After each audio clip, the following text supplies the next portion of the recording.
উনি সফরে বেরিয়েছেন হাদিস কালেকশনের জন্য। প্রচন্ড শীতের রাত, উনি মাগরিবের নামাজ, এশারের নামাজ পড়ে একটা মসজিদে শুয়ে পড়লেন, আর শুয়ে শুয়ে হাদিস পড়তেছেন। কি পড়তেছেন? কথা বলেন। আর মনে মনে ভাবলেন রাতটা মসজিদে কাটায় দিই, ফজরের নামাজ পড়ে আবার বেরোবো। কিন্তু দারোয়ান এসে বলে মসজিদে থাকতে পারবেন না, ওঠেন। দারোয়ান আছে না, কথা কন।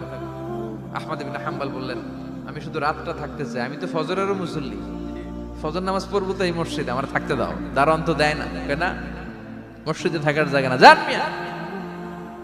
উনি যে আহমদ ইবনে হাম্বল এটা চিনে নাই, থাকতে দেয়। কি করবে এখন? উনি কাঁথা গুছিয়ে হাদিসের কিতাব নিয়ে কাঁধের মধ্যে ব্যাগ নিয়ে মসজিদ থেকে বেরোয় গেলেন। কি আর করবেন, প্রচন্ড শীত, আর কাঁপতেছেন, বুড়ো মানুষ। পথিমধ্যে দেখলেন বাজার, বাজার একজন খাব্বাজ, শাবুন খাব্বাজ, যুবক রুটি বিক্রেতা। সে রুটি বিক্রি করে, চুলার মধ্যে রুটি সেকে। সে যে সালাম দিল আসসালামু আলাইকুম, যুবক বলে ওয়ালাইকুম আসসালাম। আহমদ ইবনে হাম্বল বলে যুবক আমার যাওয়ার জায়গা নেই, সফরে বেরিয়েছি, খুব শীতে কষ্ট পাচ্ছি, রাতে যদি তোমার এই চুলা থেকে একটু আগুন পোহাই কোনো সমস্যা? যুবক বলে না না সমস্যা না, আহলান ওয়া সাহলান, বসে আমতে আসেন আসেন, আপনি আগুন পোহাইলে আমার সমস্যা কি? সুবহানাল্লাহ পড়েন।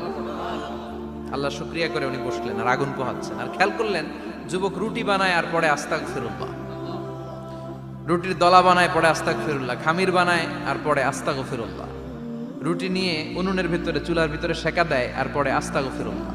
দোকানদারের কাছে কেউ আসলেই সে রুটি দেয় আর পরে আস্তাগফিরুল্লাহ। ক্রেতার কাছ থেকে টাকা নিয়ে ক্যাশ বক্সে রাখে আর কি পড়ে, আবার রুটি বানানো শুরু করে আর কি পড়ে, খালি এইটাই পড়তেছে। ইমাম আহমদ ইবনে হাম্বল তো আবার কিরে, এটা আবার কেমন যুবক, খালি আস্তাগফিরুল্লাহ। উনি প্রশ্ন করলেন যুবক ঘটনা কি? আসার পর থেকেই তোমার দেখতেছি তুমি রুটি বানাও, রুটি বিক্রি করো আর পড়ো আস্তাগফিরুল্লাহ, মালাকা ইয়া শাবাব।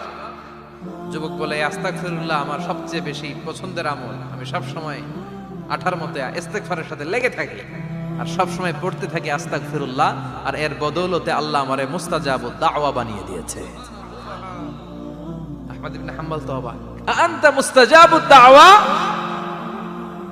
তুমি মুস্তাজাবুদ দাওয়া, রুটিওয়ালা। আমি এত বছর হাদিস পড়াই, আমিও তো মুস্তাজাবুদ দাওয়া না, আর তুমি রুটি বেচো বাজারে, তুমি মুস্তাজাবুদ দাওয়া, তুমি দোয়া করলেই সব কবুল হয়ে যায়। যুবক বলে না আনা মুস্তাজাবুদ দাওয়া, আমি আমার জীবনে যত দোয়া করেছি কবুল করে নিয়েছে কে? সব দোয়া কবুল করে নিয়েছে আল্লাহ, একটা দোয়া ছাড়া। কয়টা? আহমদ ইবনে হাম্বল